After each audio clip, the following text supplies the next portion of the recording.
Kung naghahanap ka ng madaling lutuin na merienda recipes na pwede mong pagkakitaan, perfect itong video para sa'yo. Here are my 12 best merienda recipes na pangnegosyo. Lahat may costing at pang-araw-araw na benta sa kanto, sa palengke o kahit online. So, kung ready ka nang magsimula o magdagdag ng bagong paninda, my name is Sinabakani, kaya naman, simulan na natin. Hi, negosyanteng misis! Ngayon, gagawin naman natin yung hot cake na pang negosyo. Ayan, parang old school ba ang datingan? My name is Nina Bacani, ang iyong negosyo mami. Kaya naman, simulan na natin. Una natin gagawin yung ating 2 cups ng all-purpose flour. Ayan, nandito na sa bowl. Ngayon, lalagyan ko siya ng 1/3 cup ng white sugar at 2 teaspoons ng baking powder. So, i-sift natin yan.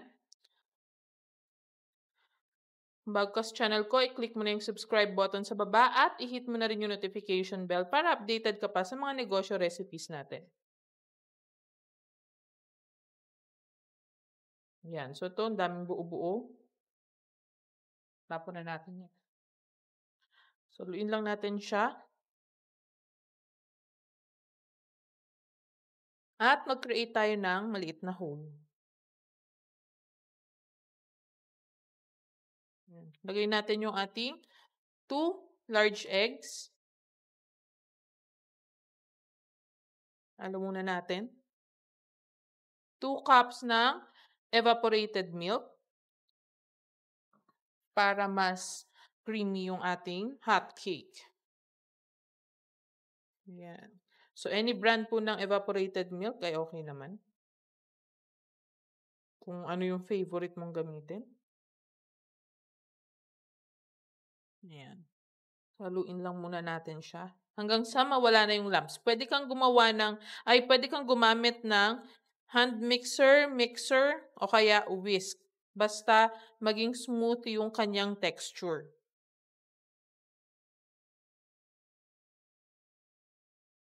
Kung meron kang recipe na gusto na mong gawan natin ng video, ng costing, pwede mong i-comment sa video na to sa baba. Pag wala ng lumps o buo-buo, pwede na nating ilagay yung ating 1/4 cup ng margarine. So, ang gamit ko po dito ay Star Margarine. At lagay tayo ng food coloring. Depende kung gaano mo gustong dilaw maging kalabasan ng iyong hot cake. So, ito muna. Yan. Para sa akin, 4 drops pwede na.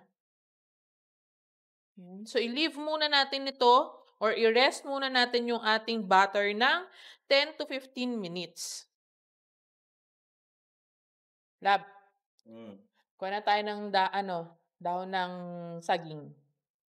Nakape pa nga ako eh. Tama ng kape. Sa Facebook ka lang eh. Tara na!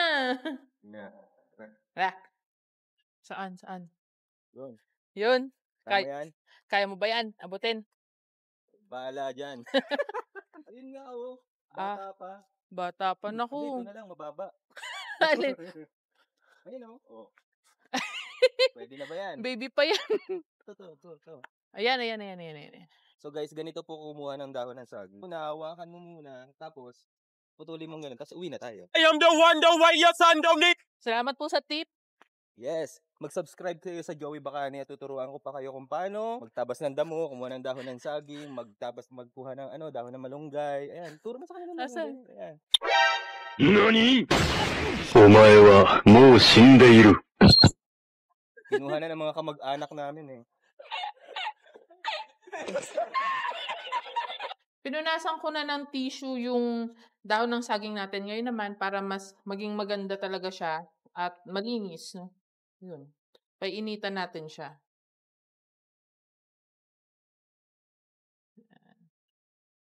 Bilis lang dapat to. Basta yun. Oo. Para parang nasanitize na siya.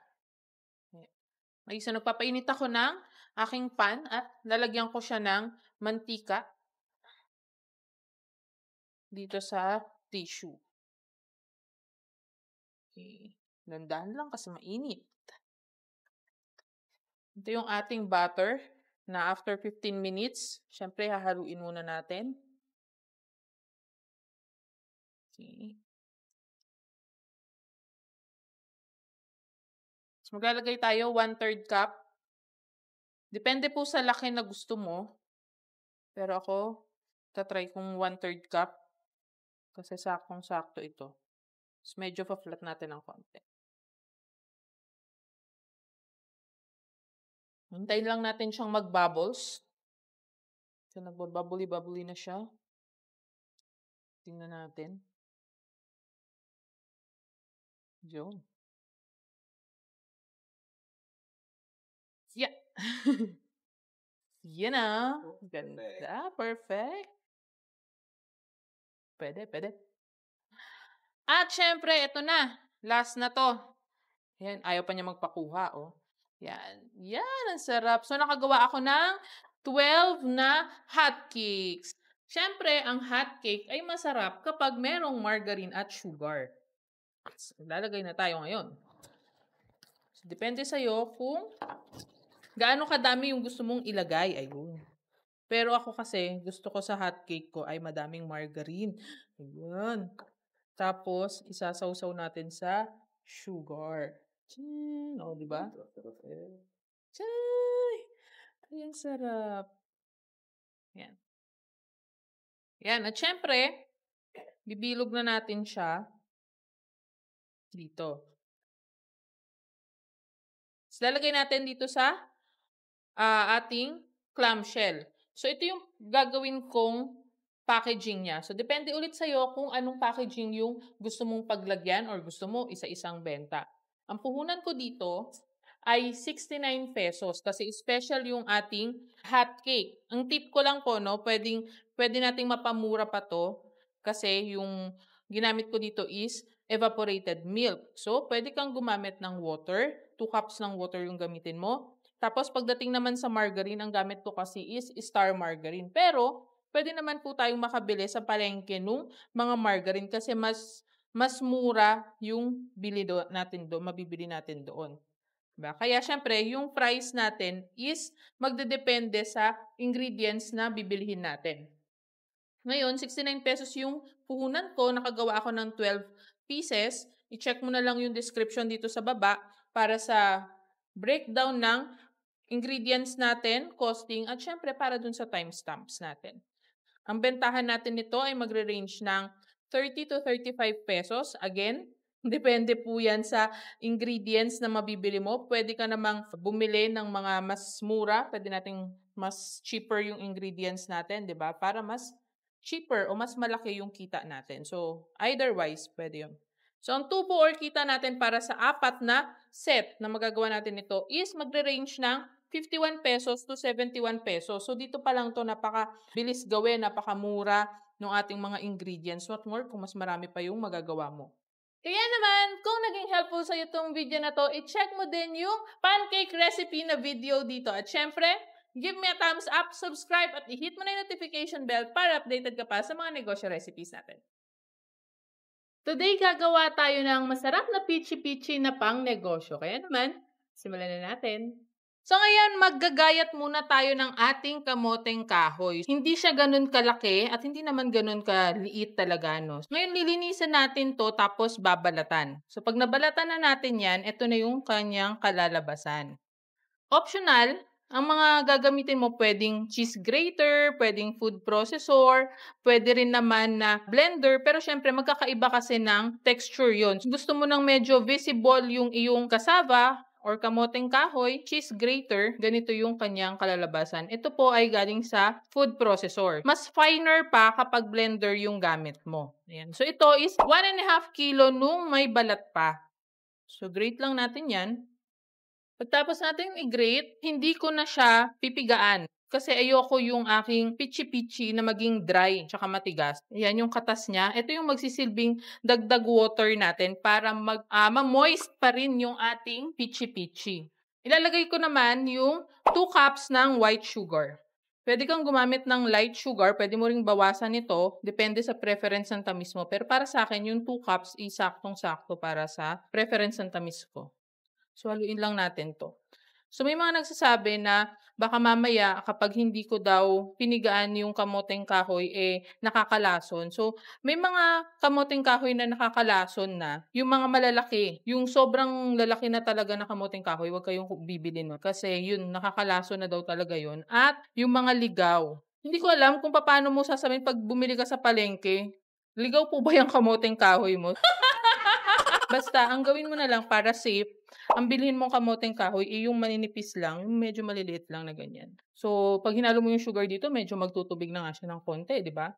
Lalagyan natin ng 1.5 cup ng water. Napakasimple lang nitong ating pichi-pichi. Tapos, napakadaling gawin. Simple ang mga ingredients. Napakamura, di ba? Tapos, kung meron ka pang tanim na kamoteng kahoy, nako, sobrang ang dami mong magagawang mga kakanin. So, ngayon, maglalagay ako ng lye water or lihiya. Any brand naman po ay po pwede yan. Half teaspoon lang. Gusto ko lang ng medyo may konting makunat-kunat lang, pero konti lang ha. Kung ayaw mo maglagay ng lihiya or wala sa inyo, okay lang kahit hindi ka maglagay. So, haluin lang natin yan. Pag nahalo na nating maigi, ito, pwede na nga ito eh. So, ngayon, gagawin lang nating special ang ating mga pichi-pichi. Kaya naman, hahatiin ko to sa 3. So, ayan. Para masiguro mo kung gusto mong balanse talaga, no, gamit tayo ng measuring cup. So, para sa pagtatakal naman, lahat yan, lagyan mo muna. Tapos, hatiin mo lang equally. So, syempre, hindi na kasya para sa 1 cup yan, na tayo ng maliliit na cups. Ito, 1/4 cup. Ayan, at ito na, hinati ko na siya sa 3. Itong una ay, ang gagawin ko dyan, lalagyan ko ng cheese. 50 grams ng grated na keso. So, any brand naman ng cheese ay po pwede. Gusto ko lang kasi na yung pichi-pichi ko is mas cheesier. Tapos, yung next naman, gagawin ko siyang ube pichi-pichi. Kaya maglalagay ako ng ube flavoring na 1 teaspoon. So, ito po ay applicable sa ganitong brand, sa Bakersfield na brand. Ngayon, kung ibang brand yung gagamitin mo, i-check mo muna, unti-unti, drops lang. Kasi merong iba na sobrang concentrated, masyadong matapang yung lasa. Kung gusto mo, pwede ka rin gumamit dito ng ube halaya, pero medyo mahal na kapag nilagyan pa natin ng ube halaya dito. Tapos, yung isa naman ay buko pandan. 1 teaspoon din, ilalagay ko. 1 to 2 teaspoons ito actually. Depende sa'yo, pwede kang magdagdag pa. Kung nakukulangan ka pa sa kulay or nakukulangan ka sa lasa. Pero hanggang 2 teaspoons lang ha. Again, applicable lang po ito sa brand na ginamit ko. Hindi siya sponsored, pero yun kasi yung paborito ko gamitin pagdating sa mga flavoring. So, ito na yung ating 3 pichi-pichi, yung ating cheese, ube, at buko pandan. Ngayon naman, syempre, ilalagay natin sa molder. Ngayon naman, ang gagamitin kong molder nito is yung lagayan ng puto molder na medyo malaki to, ng parang medium size yata yan. So, maglalagay ako ng 3 tablespoons. Ang kasya kasi dito ay 3 tablespoons. Pwedeng 2.5 lang kung gusto mo. Pero, pag saktong-sakto, 3 tablespoons yan. So, pag tayo ay maglalagay sa molders, kunyari ito na stock ng mga ilang ano kasi syempre palit-palit ng molders, 'di ba? Hahaluin natin para hindi yung cassava wala sa ilalim lang. So, ngayon nagpapainit na ako ng steamer. Tapusin lang natin 'to lahat. At ilalagay na natin yung mga na-mold natin na mga pichi-pichi dito sa ating steamer. So, low heat lang yung steamer ko. Kung paano siya kumulo kanina, yan din yung gagamitin kong type ng flame na lulutuin tong ating pichi-pichi. So, nakagawa ako dito ng, ang buko pandan ko ay 10, ang ube ay 11, tapos yung cheese ay 12. So, 10, 11, 12. Hindi siya kasya lahat. Ito na lang. Siyempre, para hindi matuluan directly ng tubig or yung moisture niya, tatapan ko muna ng tela bago ko itatakip tong aking takip dyan. At iluluto natin yan ng 25 to 30 minutes. After 30 minutes, ito na ang ating mga pichi-pichi. Yan. So, ito yung second batch ng aking pichi-pichi. So, ito papalamigin muna natin.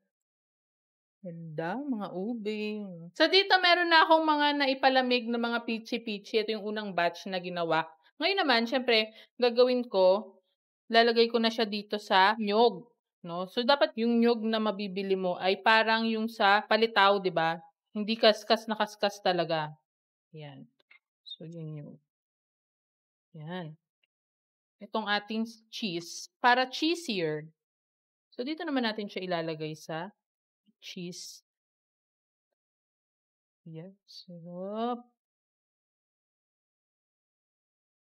At para sa ating packaging, gagamit tayo ng clamshell. Ito ay katumbas ng 500 ml na microwavable tub. Gumawa na ako ng iba dito. May plain tayo, buko pandan, meron tayong ube at yung ating cheese na pichi-pichi. At syempre, para dito sa mga natira, gagawin ko dito ay assorted para sa mga gusto. Lahat ng flavors nandyan na eh. So, ito. Pero ang gagawin ko dito sa cheese, nyug na lang din kasi para hindi sila mag-away, no? Nyug na lang lahat, pero iba-ibang flavor. At para naman sa costing ng ating pichi-pichi, ayan, so makakagawa tayo dito ng corn na clamshells na ang laman niya ay 8 pieces ang isang clamshell. Kaya naman, ang punan ko dito ay 118 pesos. Kasama na yung clamshell na gamit natin para dito. At syempre, pwede mo itong maibenta. Magre-range siya ng 60 pesos up to 80 pesos. Depende na lang sa market mo. Syempre, pwede mo pang babaan, pwede mong taasan. Depende basta wag ka lang magpapalugi. Ayan, diba? Kaya ako naging helpful sa iyo itong video na to. At gusto mo naman ng isa pang kakanin na pwede at masarap na ipang negosyo, i-check mo naman yung ating kutsinta recipe dito or i-click mo yung link sa description ng video na to. At syempre, like and share this video and of course, follow me on other social media platforms para updated ka pa sa mga negosyo recipes natin. Dahil merong isang natira, akin talaga to. Ang harap. Saktong-sakto yung tamis niya at saka yung lambot ng ating pichi-pichi. Kaya ma'am, try mo na din to. Today, magluluto tayo ng hotdog overload na pang negosyo. Shoutout nga pala kay Kuya Agosto ng Soler, Manila para sa recipe ideas. Kaya naman, simulan na natin. Una natin gagawin, syempre, prepare muna natin yung ating mga gulay. So, meron ako ditong pipino. Hiwain natin yan. Syempre, dahil mahal ang mga gulay ngayon, di ba? Kailangan ma-maximize natin yung gamit niya. So, hatiin natin sa gitna. Yan. Hiwain natin maninipis lang. Paslant. Next naman para sa ating green ice lettuce. Ayan. So, ito medyo malalaki yan. 250 grams po ito. Pwedeng i-cut natin yung mga ends. Tapos, yung gitna lang. Ayan. So, depende sa'yo. Pwede mo pang pag-apatin pag masyadong malalaki, di ba? So, ito para ma-maintain mo yung crispiness ng inyong lettuce. Kapag nahugasan mo na siya, i-ice bath mo siya or ilagay mo siya sa malamig na water na may yelo para crispy talaga yung iyong lechugas. Ngayon, magluluto na tayo ng ating hotdog. Meron tayong 4 na klase ng hotdog. So, meron tayo ditong jumbo. Ayan, gilitan natin siya para maluto. Normally ako, pag nagluluto ako sa pambahay, hindi ko ginigilitan kasi gusto ko ma-juicy siya. Pero since pag pang negosyo, kailangan ma-ensure natin na luto yung ating hotdog. Ayan yung jumbo. Ito naman yung jumbo cheese dog. Tapos meron tayong king size. Ayan, no, diba? Sa mga gusto ng mas malalaking hotdog dyan. Pwede to. Para busog na busog ka talaga, no? Tapos meron din tayong giant. O, diba? Iba na yung kulay ng giant. So, prito na natin sila.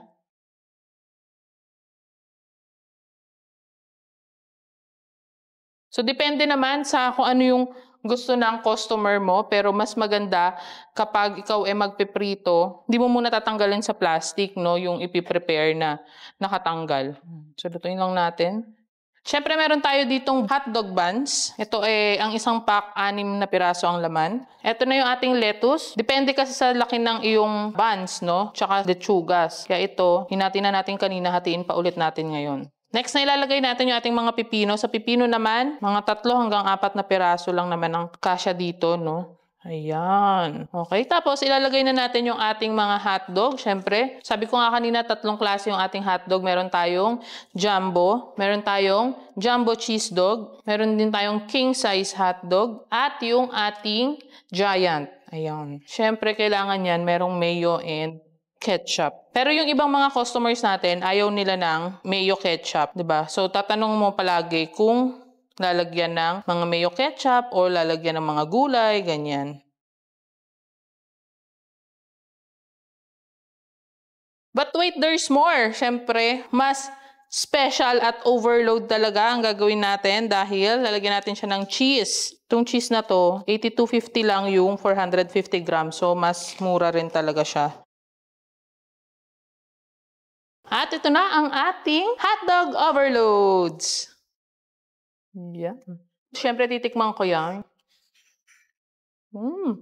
Ito yung hotdog sandwich na kahit isa lang mabubusog ka na kasi nga loaded na loaded talaga siya ng mga gulay, ng cheese, 'di ba? Tapos yung hotdog niya itself is hindi talaga tinipid, yung hindi mo murahin, ganyan. Pero wag ka dahil ang costing nito ay murang-mura lang, no? So pwede mo ring maibenta gaya ng pagbebenta ni Kuya Agosto na nagtitinda nito sa Soler, Manila, no?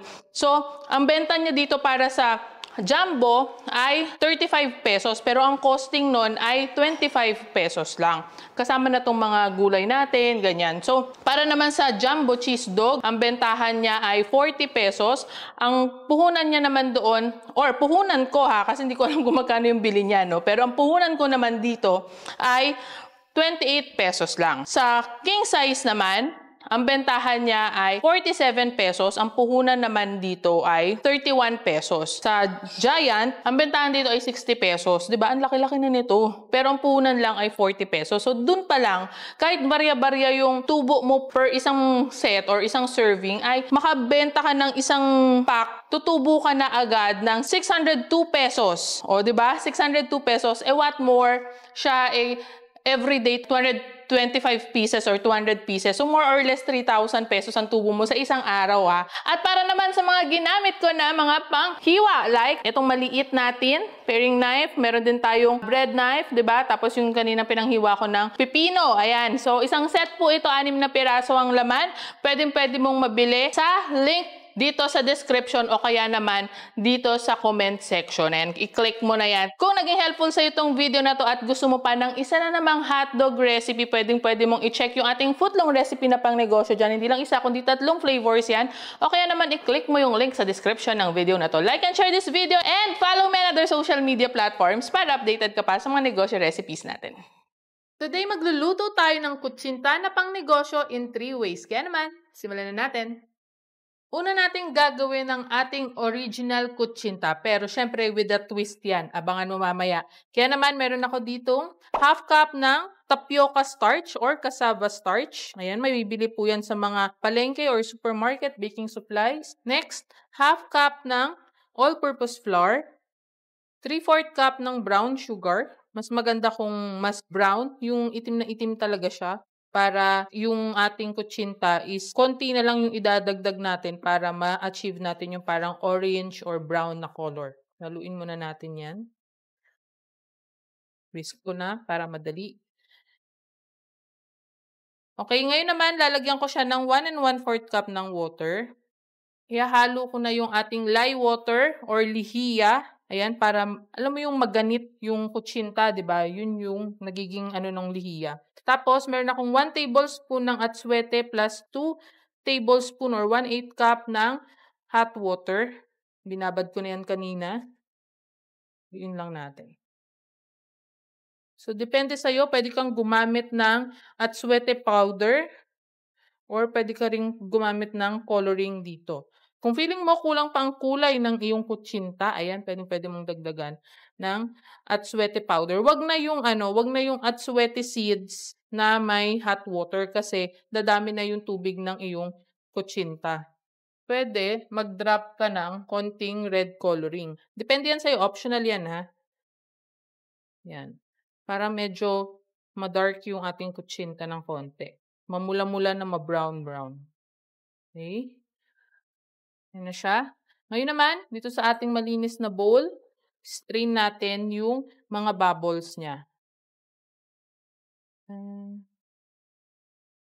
So, ito yung bubbles na tanggal natin. At ito na ngayon yung ating original na kutsinta. Nalagay na natin dito sa ating puto molder. So, itong puto molder na to ay 307. No, or medium size siguro yan. Ngayon, tatakal na natin siya. Half-half muna. Dahil meron tayong gagawin dyan. Okay. Okay, so gagawin ko lang yan lahat, pero papakita ko muna kung ano yung gagawin nating twist. So, yung ating original ay lalagyan ko ng dulce de leche or yem sa loob. Filling, no? Para kutsinta pa lang. Naku, sarap na. So, yung dulce de leche na to ay pwede mong bilhin. Hanap ka sa online ng mga yema in can or pwedeng gawin mo. Ako, dapat bibili na lang ako. Kaso, walang available kaya gumawa ako. So, ang paggawa po niyan, isang can ng condensed milk, pakukuluan mo lang siya, dapat maraming water ng 3 to 4 hours. Sabi ko nga, maaksaya kasi sa gas kapag kunyari, isa o dalawa lang ang kakailanganin mo. Kaya ina-advise ko na bumili ka na lang online. Ito naman, pangpupuno natin dito. Parang tatakpan natin siya. So, nagpapakulo na ako ng tubig sa aking steamer para diretso na.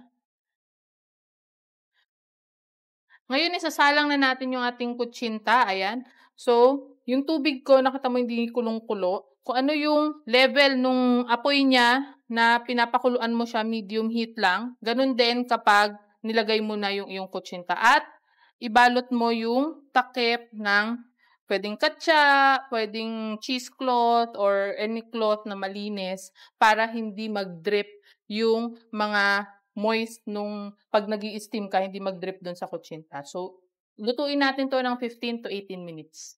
After 18 minutes, eto na yung ating original kutsinta with yema fillings. Ayan, sana all my fillings masakit. Masakit talaga. So, luto na po yan. Makikita mo yung umangat lang yung ating yema. Pero, okay na okay yan. Cool down muna natin. Tanggalin muna natin tong mga to. Sarap. Naku, favorite na favorite. Naku, sayra na naman ang diet, Joey. Yes. Always. Next naman na gagawin ko ay ang ube kutsinta. Ayan. So, meron ako dito, all-purpose flour, 1/2 cup. Lalagay ko yung tapioca starch or cassava starch. Ayan, 1/2 cup din po. 1/2 cup ng white sugar. White yung ginamit ko para mas makita natin yung color ng ube. Tapos, ilalagay ko na yung 1 1/4 cup ng water. Sama ko din dyan yung 1 teaspoon ng lye water or lihiya. Tapos, 1 tablespoon ng ube flavored. So, ang gamit ko dito ay Bakersfield. Yan, kung ibang brand po yung gamit nyo, tapos feeling mo concentrated talaga siya, bawasan mo. Kasi yung iba, papait kapag ibang flavoring yung gamit nila. Pwede ka rin gumamit ng ube powder, parang atsuete powder lang, no, yung kanina. So, ganun din. Haluin lang natin. Okay, pag nahalo na natin ito, again, yan, sa isang malinis na bowl, isi-sieve natin, no, para yung mga bula ay matanggal.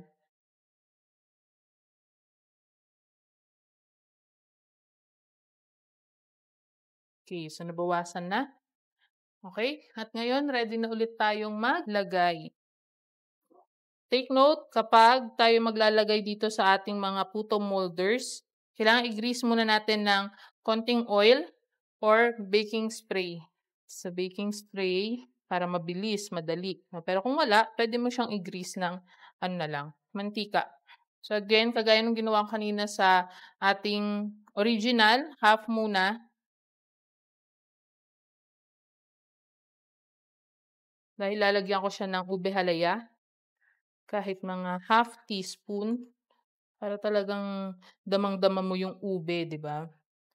Napakadaling gawin ito. At kakaiba naman siya. No? Ngayong malapit ng mag-holiday season, ayan, napakabenta ng mga kakanin natin. Okay, tapos, punuin natin to. Parang ang gagawin natin, tatakpan lang natin yung ube. Next naman, isasalang ko na yung ating ube kutsinta. Ayan. So, makikita mo, aangat pa rin talaga yung mga ube niyan kasi madami-daming ube yan. Sarap. Again, 15 to 18 minutes. At ito na yung ating ube kutsinta. Yan, ganda. So, lagyan natin dito. At cool down muna natin kaya tanggalin muna natin siya. At yung next natin ay ang black kuchinta. Kaya same procedure pero meron lang konting difference. Half cup ng tapioca starch or cassava starch. Half cup ng all-purpose flour. Makikita mo yung similarity nila simula nung kanina sa original, sa ube. Yung sukat ng flour at tapioca starch ay same, pati sa water. Sa sugar lang nagkakaiba. Ito ay half cup ng brown sugar naman. Ayan. Halos dun lang. So, check mo na lang yung description para sa complete ingredients natin. At syempre sa costing din. Yan. Tapos syempre, lagyan na natin yung ating 1 1/4 cup ng water. Tapos ito pa yung isang difference nila, yung flavor. So, ako maglalagay ako ng 1 teaspoon ng pandan essence. Para may lasa at amoy pandan lang. No? And then, black coloring. So, para ma-achieve natin yung pagiging black kuchinta niya, so kailangan natin ng black na coloring dyan. At yung lye water na 1 teaspoon din. Black coloring ko po ay 1 teaspoon din. Pwede mong dagdagan kung nakukulangan ka sa pagkaitim niya. Pero para sa akin, okay na to. So, halo-halo natin lang hanggang sa mawala yung mga buo-buo. Yung mga powder sa liquid. Kagaya ng mga nauna kanina, kailangan nating strain gamit ang ating sieve para ma-filter out natin yung mga masyadong mabubula. Kasi pangit yan kapag nilagay natin sa mga molders ng may mga bula-bula. Baka magtuldok-tuldok yung iyong kutsinta.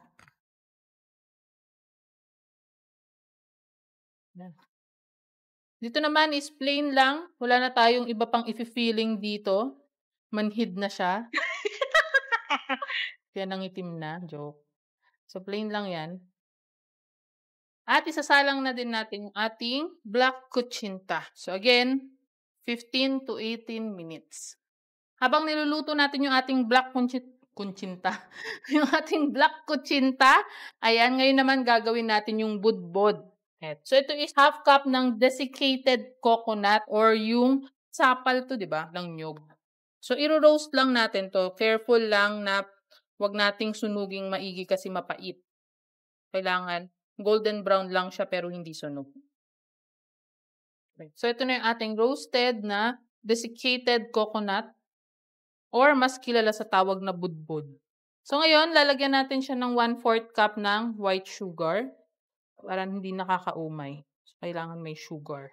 Hindi rin naman maraming sugar dahil mas mangingibabaw na yung white sugar kaysa dun sa budbod itself. Dapat sakto lang. Next naman na gagawin natin, optional lang to kasi 'di ba meron na nga tayong yema. Yan, gumawa na ako. Siyempre pag pang negosyo kasi medyo lugi kung ito yung gagamitin natin. Gagawa natin siya ng medyo malabnaw na version lang. So ito pa rin, half cup ng ating dulce de leche na ginawa. Tapos imimix natin yung 1/4 cup ng evaporated milk. Medyo lalabnaw lang siya ng konti. So haluin ko lang to. And then, ayun, lutuin lang natin siya. Pakuluin lang ng konti. Yan, so ito na ang ating dulce de leche dip. Oh. Diba? Sarap. Ayan na yung ating black kuchinta. Wow, sarap. So, i-cool down lang natin saglit. At ito na yung ating 3 flavors ng masasarap na kuchinta. Meron tayo ditong original with yema filling, black kuchinta, at yung ating ube kuchinta with ube filling. At syempre, meron din tayo ditong mga dips and toppings. Yung ating cheese, ating budbod, yung nyog, ating dulce de leche dip, at yung yema bread natin. At syempre, para sa packaging natin, yan, naghanda na ako para dito. 12 pieces ang laman yan, lahat na yan. Sa original, lagyan ko ng yema spread at nyog. Tapos, gumamit ako ng clamshell. Ang size nito sa tub ay 500 ml microwavable tub. Cheaper siya kaysa dun sa microwavable tub. And, syempre, para sa ating ube, lalagyan natin ng cheese yan. So, optional to. Pwedeng mag-request sila or mag-additional sila sa'yo ng yema or nyog, depende yan. Pero, ube and cheese, pwedeng-pwede na yan. At syempre, para sa ating black kuchinta, meron tayo ditong budbod at yung ating dulce de leche dip. perfect na perfect. At ngayon naman, gagawa tayo ng assorted, di ba? So, para matikman ng customer mo yung 3 flavor na masasarap sa isang order. At syempre, para sa costing ng ating kutsinta, nakagawa ako ng tig 25 sa ube at dun sa ating original. And then sa black kutsinta, 22 pieces lang yung nagawa ko. All in all, 72 pieces na kutsinta yung nagawa natin at makagawa tayo dito ng 6 na clamshell. Kaya naman, ang puhunan ko dito ay 169 pesos. Kasama na yung clamshell ko dito. Pwede mo siyang maibenta ng 60 to 90 pesos. Depende yan sa'yo. Tapos yung mga dips natin, kunyari may cheese, may ganyan, mag-additional na lang sila, di ba? Gaya nito.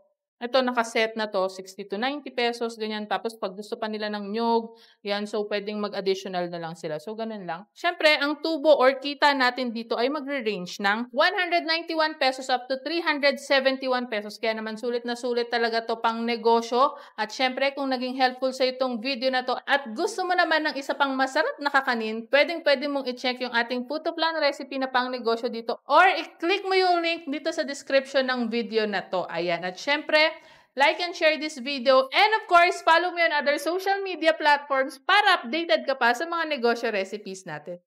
Today, gagawa tayo ng mini donuts recipe na pang negosyo. Kaya naman, simulan na natin.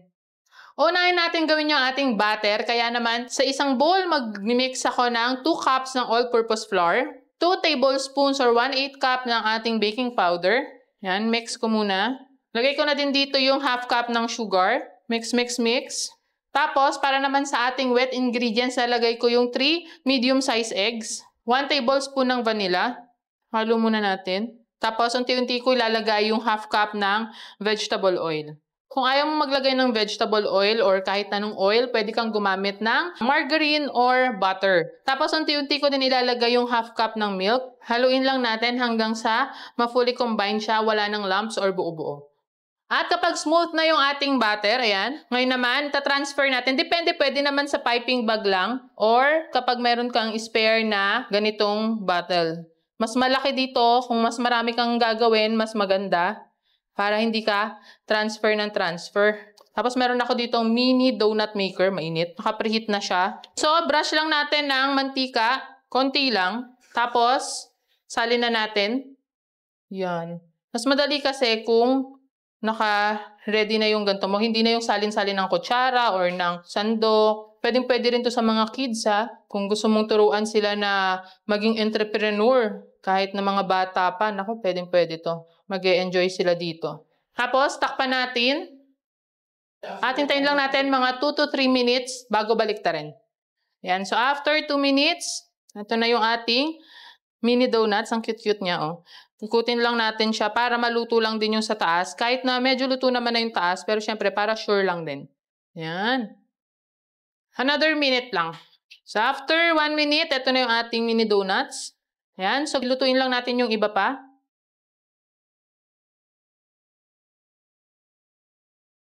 Next naman ay mag-melt tayo ng chocolate. Kaya magbabanmeri tayo dito sa simmering na water. Hindi siya boiling, ha, simmering lang. So, tutunawin natin yung chocolate dito. Lalagyan natin ng half cup ng milk. Pwedeng evaporada, pwedeng fresh milk. Yan, full cream milk, okay lang din. So, tunawin lang natin. Ayan, at kapag tunaw na ang ating chocolate, ayan, ganito yung consistency niya. Depende sa'yo, gusto mo mas malapot pa, bawasan mo na lang yung milk. Kasi half cup yung nilagay ko dito, pero sakto na sa akin to. So, tanggalin natin sa spot. Ayan, lagay natin dito. Next naman ay yung white chocolate. So ito, kagaya nung dark chocolate ko ay 250 grams lang din siya. Lalagyan ko lang din ng, ito naman, 1/3 to half cup ng water. Depende sa consistency niya mamaya. And same din, haluin natin hanggang mag-melt na yung chocolate. So meron na tayo ditong chocolate sauce, white sauce. Siyempre gagawa naman tayo ng glaze. No? Meron ako ditong 1 cup ng powdered sugar. Tapos maglalagay lang ako ng 1/3 cup ng unti-unti ng milk. Depende sa consistency, pwede mong dagdagan, pwedeng bawasan. Tapos, splash lang ng vanilla. Haluin muna hanggang mawala na yung buo-buo or lumps. So ito na ang ating glaze. At ready na tayong mag-packaging. So may natira ako ditong milk, kaya ang mga nagamit ko lang approximately mga 1/4 cup. Ayan, so marami tayo ditong mga toppings. Meron tayong marshmallows, crushed Oreos, cashew nuts, powdered milk, at saka sprinkles. And depende na lang yan sa customer mo. So, idea lang, pwedeng ang gawin natin is ilublob natin siya dito sa glaze. So, lagay natin dito sa ating paper box. Coat natin siya. Ayan, so glazed ito. Next naman, pwede nating lagay naman sa chocolate. So, pwedeng i-coat din natin. Yan, uy, sarap. Yan, so may chocolate yung isa. And then, next naman ay sa white chocolate. Ayan. So, depende na lang sa'yo kung anong gusto mong ilagay na topping. So, dito sa glaze, pwedeng lagyan natin ng powdered milk. Tapos, dito naman sa white chocolate, pwede nating lagyan ng crushed Oreos. Dito naman sa ating chocolate, pwede natin lagyan ng mini marshmallows. At ito na ang ating mini donuts. Isang idea naman ay ibubuhos lang natin yung ating mga glaze or chocolates. Yan. So, basta ang isang set ay 12 pieces ang laman. Depende sa'yo, pwede kang bumili ng mas maliit lang na lagayan para pwedeng 8 pieces lang, pwedeng 10 pieces lang, 'di ba? So, para ito, hati-hati sila kung 3 flavors ka. Ngayon, sa glaze, lalagay ko lang to. Yan. Sa chocolate naman,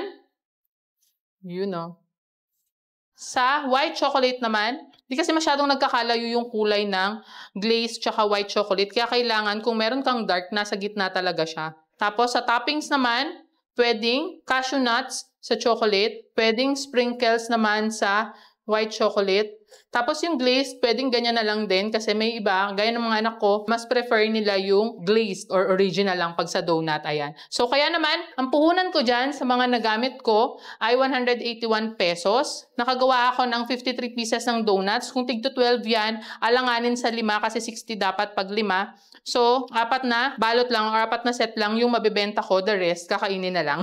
Siyempre, pwede nating may benta to ng 100 hanggang 120 pesos. Pwede mong babaan, depende sa market mo, depende rin sa mga toppings na gagamitin mo. So, kaya ang tubo or kita natin sa 100 or 120 pesos na bentahan ay magre-range naman ng 219 pesos hanggang 299 pesos. Ayan, o diba? Ito pa lang yan 2 cups ng flour pa lang yung ginamit natin dyan. Tapos marami na rin tayong magagawa. Pwede na tayong makapagsimula ng ating mini business. Kaya kung nagustuhan mo tong video na to at gusto mo naman ng isa pang donut recipe, pwede mong i-check yung ating creme brulee donut recipe na pang negosyo dito. Kaya naman i-click mo yung link sa description ng video na to. Like and share this video and follow me on other social media platforms para updated ka pa sa mga negosyo recipes natin. Hi ka-negosyo mami! Dahil maraming nagre-request sa atin ng siomai na pang negosyo, ayan, syempre isi-share ko sa iyo yung recipe, yung costing, at kung magkano siya pwede mong maibenta. Ayan, my name is Nina Bacani, ang iyong negosyo mami. At syempre kung bago ka sa channel ko, i-click mo na yung subscribe button dyan at syempre i-hit pa yung notification bell para updated ka sa mga negosyo recipes natin. Para sa ingredients ng ating special siomai, meron tayong 3 cloves ng bawang, tapos sibuyas, meron tayong 2 medium size ng carrots. Siyempre, meron tayong giniling. Ito po ay 500 grams or kalahating kilo. Meron tayong 100 grams ng shrimp. Ito po ay nabili ko lang sa supermarket. Balat na kasi siya. So, mas madali na para sa atin. At syempre, yung timbang niya is mas madali na. So, 100 grams. Merong 2 ways kung paano natin ilalagay yung shrimp natin sa special siomai. Yun yung una, i-grind natin siya or i-mince natin siya. Pangalawa is yung pwede nating ilagay ng buo. Ayan, ilagay ng buo yung shrimp dun sa pork siomai. Pero syempre, hindi kasi lahat. Depende kasi kung ilang piraso yung magagawa natin, di ba? So, baka hindi lahat makakuha. At least, pag naka-mince is yung lasa niya, andun pa rin. Andun even, di ba? Or balance yung lasa niya. Tapos, meron tayong mushroom. 100 grams din ng mushroom yung gagamitin natin. Pieces or buttons will do kasi imi-mince naman natin siya. Tapos, meron tayong, ayan na, salt and pepper to taste. Tapos, ito naman po is celery powder. Optional po itong celery powder kasi pwede kang gumamit ng celery na vegetable mismo. Nga lang kasi, Ang celery, kapag nilagay natin siya sa pork siomai or special siomai natin, no? Masarap naman siya, no? Pero kapag kasi tumagal, baka mas madali siyang masira. Ayan. Unlike pag powder na siya, andun pa rin yung lasa niya, pero hindi siya ganun agad masisira. Meron din tayong 1 tablespoon ng cornstarch, isang itlog, magic sarap, ayan. 2 sachets ng ating magic sarap. Pwede rin tayong gumamit ng garlic powder, ayan. So ito po, pwedeng mabili sa palengke, pwedeng mabili sa supermarket. McCormick ang tatak niya. Black pepper, oyster sauce, any oyster sauce will do. 1 tablespoon po ng oyster sauce ang gagamitin natin. Sesame oil, 1 tablespoon din ng sesame oil. Kahit anong sesame oil din po na brand, pwede naman. At syempre yung ating molo wrapper or wonton wrapper. Ito po ipa-square. Pwede kang gumamit kasi ng, meron kasing dalawang wrapper eh. May dumpling, yung bilog. Nga lang, ang ano kasi nun is masyadong makapal. Unlike ito, manipis, tamang-tama siya, saktong-sakto siya para sa siomai. Okay, umpisahan na natin. So, para sa procedure natin, napakadali na meron tayong food processor. So, sa food processor, pero optional po ito, pwede kang may food processor, pwedeng wala. Pag wala kang food processor, i-mince mo na lang siya, imano-mano mo na lang siya. Pero kung meron naman, so napakadaling gamitin ito. Para malaman mo kung saan ako nakabili ng food processor ko, pumunta ka lang sa Jay's Kitchen Appliances. Ayan, Jay's Kitchen Appliances sa Facebook. I-search mo kasi doon ako, andun, yung food processor natin. Ayan. So, ilalagay lang natin yung ating mga gulay. So, yung sibuyas, bawang, tapos yung carrots. Imagine seconds lang, no? Ganyan na siya. Pero hindi pa yan. Kasi lalagay pa natin yung mushroom natin. Yung mushroom, kailangan na drain na, no? Tapos yung ating shrimp.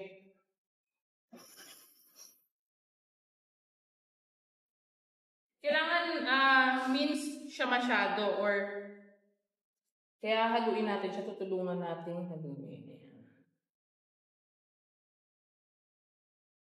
Kapag talaga meron kang food processor, napaka-ayahay ng buhay mo. Kasi imaginein mo, di ba, yung bawang, sibuyas, hindi ka na maanghangan, tapos yung carrots, di ba, ang tigas-tigas niya, di ba? Ito seconds lang.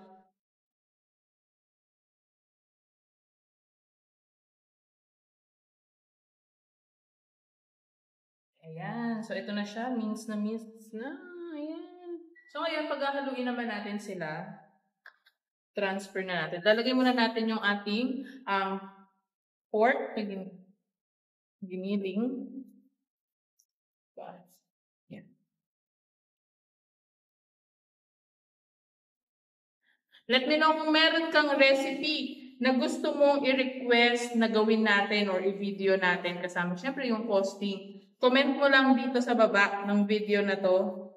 Para malay natin, no? Baka magawa natin siya. Itong pork siomai kasi, merong nag-request nito. So, ilan na rin silang nagre-request nito. Kaya, ito yung ginawa ko. So, ilalagay na natin yung ating powder. Celery powder. Salt. Depende po sa inyo, ha? Yung ano. Kasi meron ka pang yung lasa, kung ilan yung ilalagay mo, ganyan. Kasi meron ka pang magic sarap eh. Tapos yung ating garlic powder, pepper, syempre yung ating so lalagyan natin siya ng oyster sauce at sesame oil.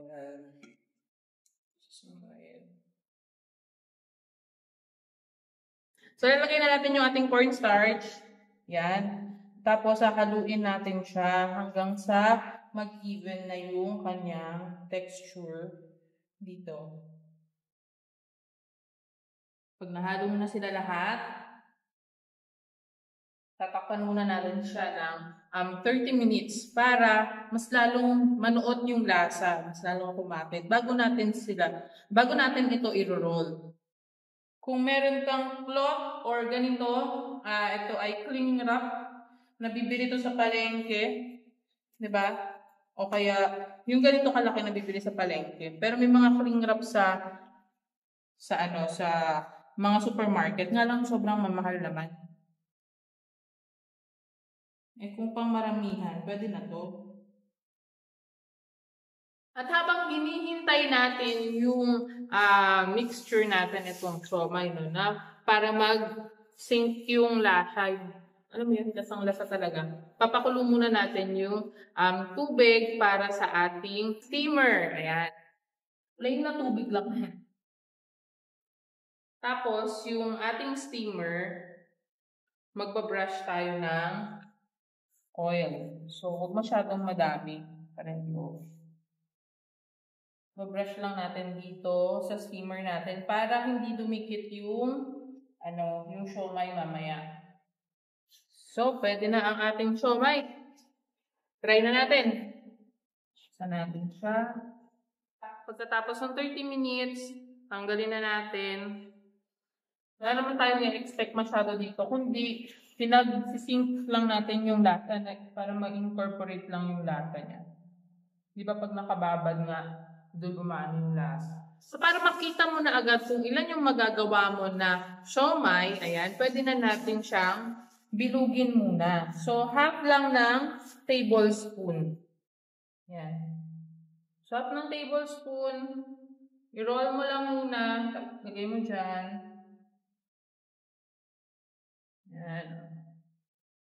So, depende sa'yo kung gaano gusto kalaki yung iyong siomai. Pero, take note lang na kapag masyadong malaki yung siomai natin, may tendency na hindi maluluto yung sa loob. Di ba? Pag masyadong marami. Siyempre, fresh pa to meat. So, hindi maluluto sa loob. Akala nyo luto na yung labas niya. Pero, pag kinain sa loob, hilaw pa. Nakagawa tayo ng 80 pieces na pork siomai. Ayan. So, ang gagawin natin ngayon ay ilalagay na natin siya ibilog na natin siya dito sa ating wrapper. Ayan. So, paano magbilog? Ay, ganito lang. So, 80 pieces yan. So, fold mo lang siya. Ayan. Fold, tapos baba, ganyan.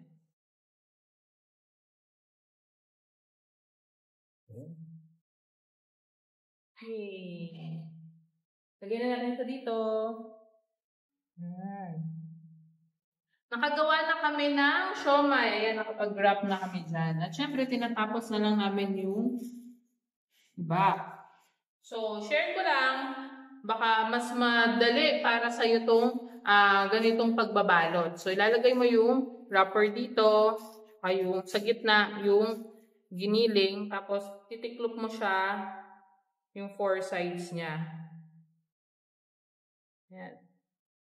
Tiklop. Ayan. Tapos, pag natiklop mo na yan, dito naman sa mga sides, ito, yan, iipit mo siya. Sabihin, parang isi-seal mo siyang ganyan. Yan. So, ayan na. Pagkatapos, ifo-fold mo naman siya dito. So, pag pinold mo, kailangan, para ka daw nag-fold ng payong. Yan. So, na-fold na. Yan. Tapos, ipitin mo lang siyang ganyan ng kamay mo. Tapos, ang gagawin mo naman ay, unti-unti mo yung ibubuka, no? Tapos, ipipress mo yung iyong siomai. Yan. So, ito na ang siomai natin. Yan. So, parang feeling ko mas madali for you, lalo na kung nagsisimula ka pa lang. At syempre, salamat sa aking butihing asawa. Siya yung nagturo sa akin ito. Diba? Galing niya. Titignan na natin yung ating pinakulong tubig. Ayan. Tapos, ilalagay na natin or isasalang na natin yung ating siomai. Ayan.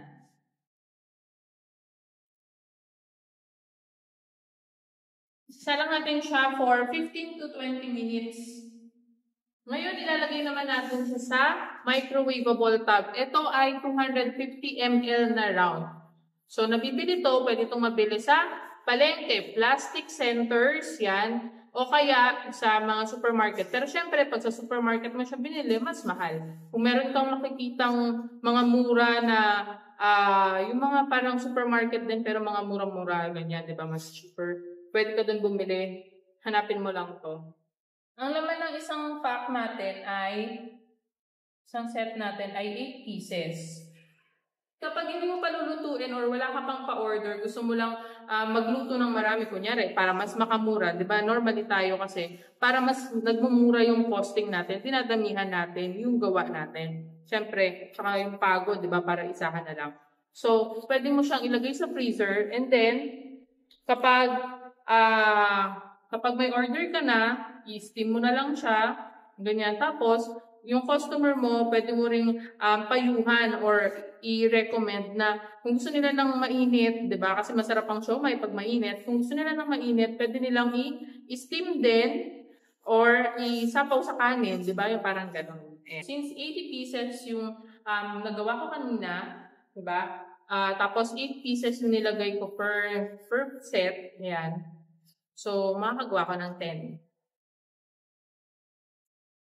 At para sa costing ng ating special siomai, bakit siya tinawag na special? Kasi meron siyang pork at shrimp. Yan. Siyempre, tapos wala siyang preservatives, nakita mo naman kung paano natin siya ginawa kanina, 'di ba? So purong-puro yung ating special siomai. Nag-alat ako para dun sa kalamansi, toyo, ganyan, at saka chili oil, yan. So nag-alat ako ng 5 pesos per tub or container, microwavable container natin. So, yung nagawa natin kanina is 10 tubs, 'di ba? 8 pieces yung laman niya dun sa round.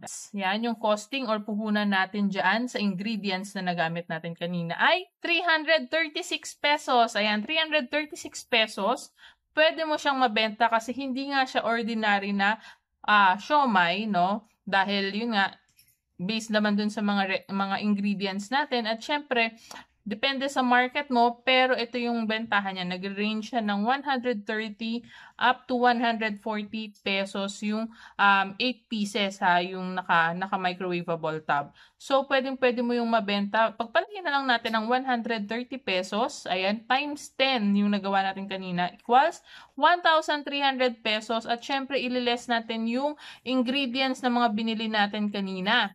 Yan. So, ililess natin siya. Ang tubo natin ay 964 pesos para dun sa 10 microwavable tubs na nagawa natin. Kaya kung araw-arawin mo yan at magta-target ka ng mga 20-30 orders, 'di ba?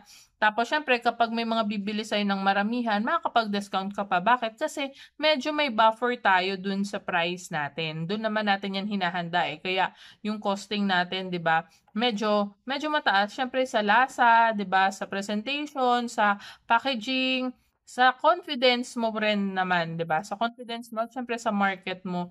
Kaya dun tayo nagbe-base ng presyo. Kaya yan. Kaya kung naging helpful sa iyo tong video na to, give me a thumbs up at syempre i-subscribe mo na yan dyan sa baba at i-click pa yung notification bell para sa mas marami pang negosyo recipes. Click this video para dun sa ating chili oil recipe. Ayan, yung chili oil recipe natin. Pwede mo rin yan pang negosyo.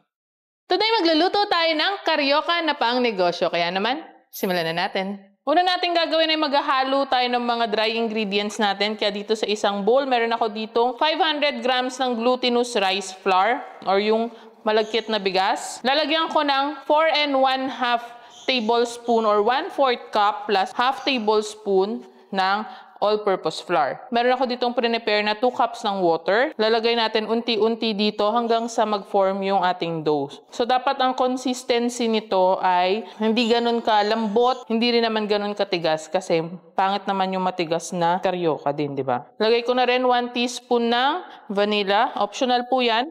Pero syempre, kung gusto mong medyo may hint na, di ba, pagka-vanilla niya, lagyan natin. So, halo-halo lang. Maganda talaga to na minamano-mano ng halo para na feel mo ikaw mismo yung mga powder pa at saka yung consistency ng ating dough.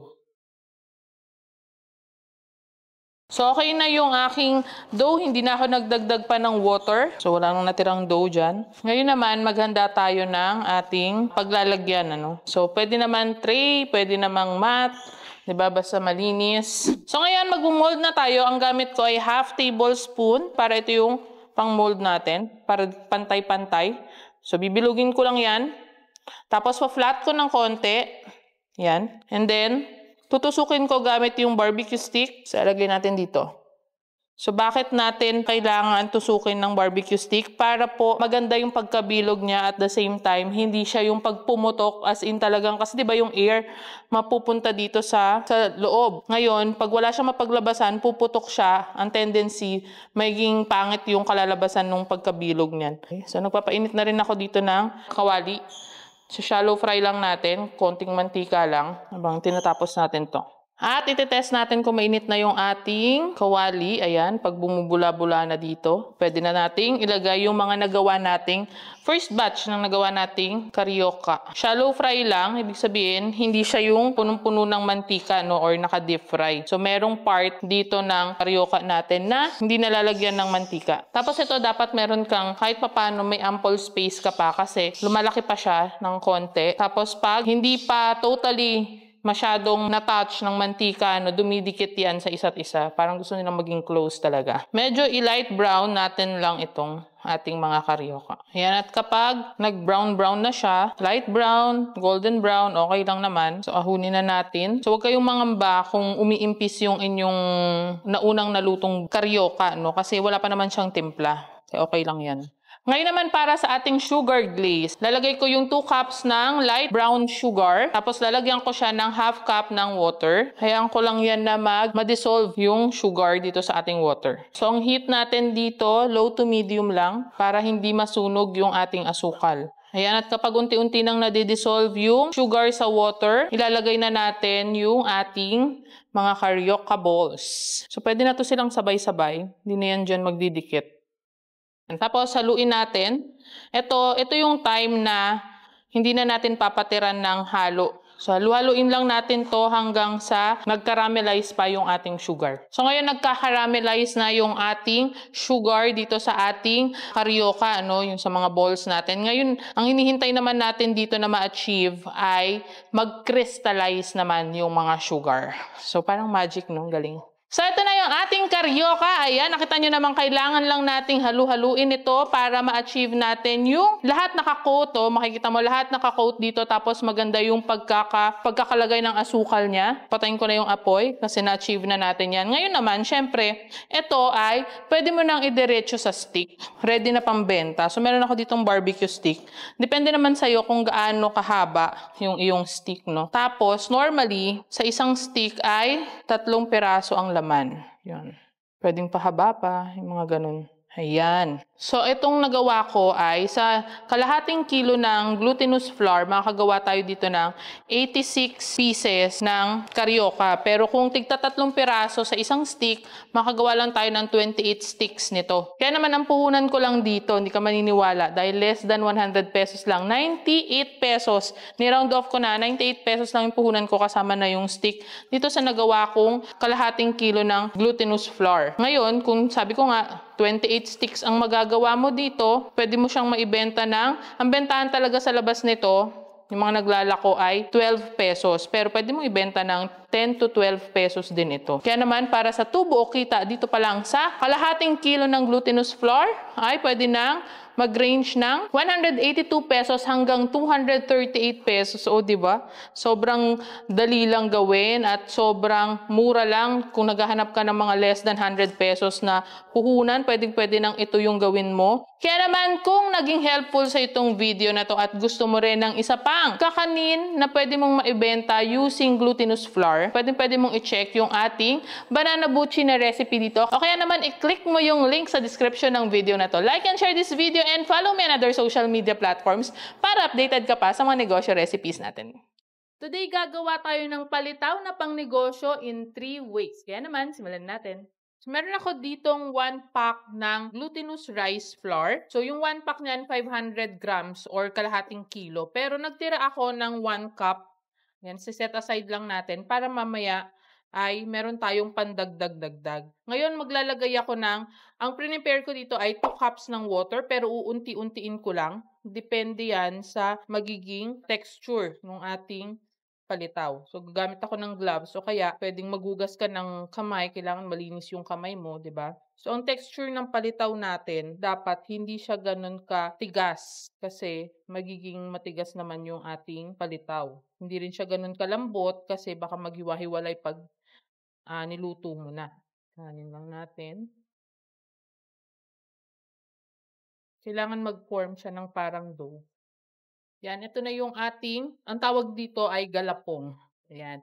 Hindi ko lahat na ilagay. Ito ay 1/3 cup pa. Nung sinukat ko, so ang nagamit ko lang ay 1 cup and 2/3. Para dun sa saktong texture na gusto ko. So, hindi siya matigas yung pag-break mo hindi rin siya ganun ka lambot naman. Ngayon, hahatiin ko to sa 3.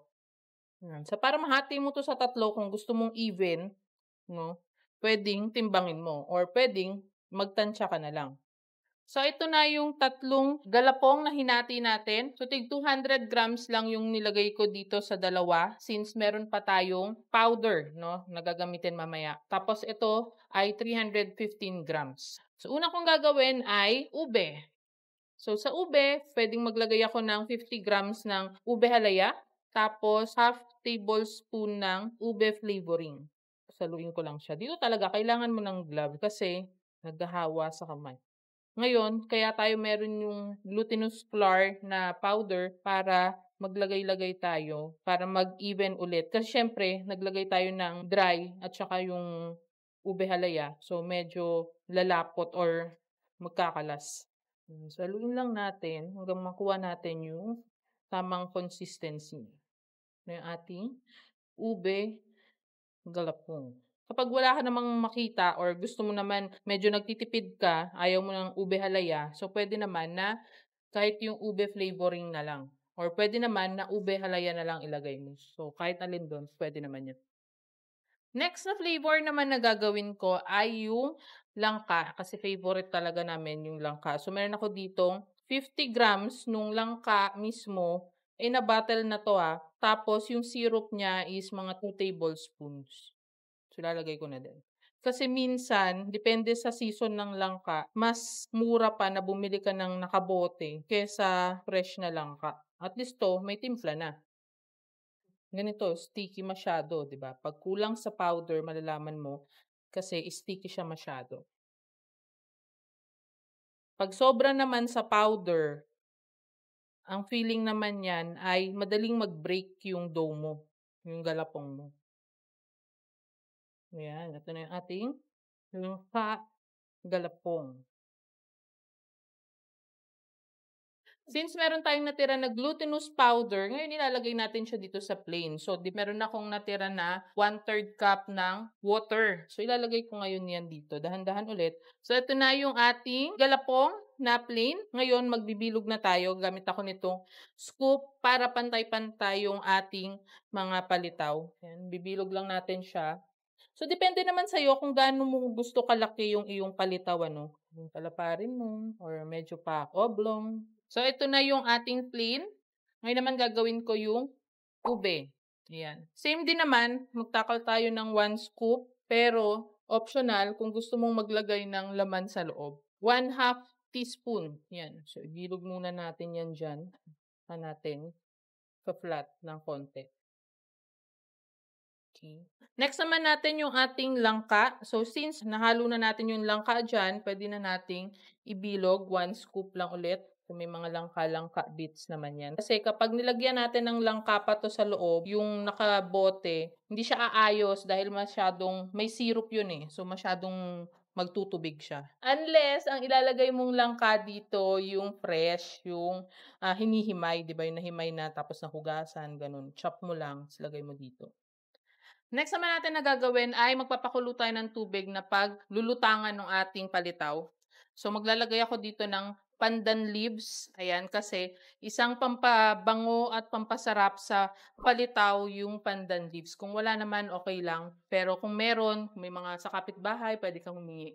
Kumukulo na yung ating tubig na iniinit dyan at Pag kumulo yan, kailangan maamoy mo muna yung aroma ng pandan bago mo ilagay itong mga palitaw natin. So malalaman mo na luto na yung ating palitaw kapag siya ay lumitaw na. Kung sino man ang nag-imbento ng pangalan nitong kakanin na to, napakagaling niya. Alam niya talaga na ang itatawag. At kapag nagsimula ng lumutang o magpalitaw-litaw yan, didrain natin muna ng konti yung excess na water. Tapos didiretso natin dito sa ating niyog. So itong niyog na to ay hindi natin kakatasin yan. Kailangan nga yung mas puting-puti dyan eh. No, yung hindi, walang mga brown-brown.